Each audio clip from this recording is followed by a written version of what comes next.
The winner of an election is usually decided on or shortly after Election Day. All an opinion poll can do is offer a predictive picture from a representative sample of voters. But because they're extrapolations, they are vulnerable to statistical error.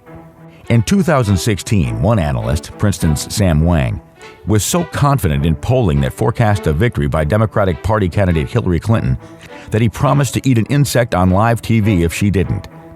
To his credit, he went through with the bet, ingesting a cricket live on CNN. When any poll is released, alongside it will be a number called the margin of error. This is a daunting statistical concept, but it boils down to the level of confidence in the sample they've used, specifically how accurately it represents the population. As a rule, a smaller sample means a larger margin of error. A theoretical poll if every voter would have none. A margin of plus or minus 3 means the pollster is confident their results reflect reality by within 3 percentage points one way or the other. That means if a poll shows a candidate ahead by 2 points, but the margin of error is plus or minus 3, it is not statistically significant, and you probably shouldn't bet much money, or insect eating, on it.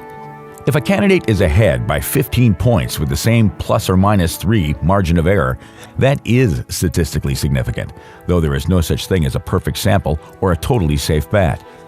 The methodology can get more complicated than that, even involving advanced theoretical mathematics. But in practice, pollsters and even scientists have been known to play fast and loose with statistical analysis, which is part of why polls can sometimes be wrong or misleading. Individual polls are still useful in themselves, especially when highlighting specific issues, and can tell you a lot about the state of a campaign. Ultimately, they're often one of the best measures available. But context is important. Publications like the New York Times and 538.com aggregate data from multiple polls, creating polling averages that can represent a broader picture of what's going on.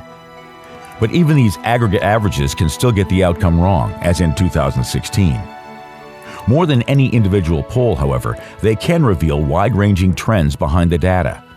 If a candidate is dropping fast across multiple polls, that still doesn't tell you the exact outcome, but you can safely conclude they aren't doing as well as before.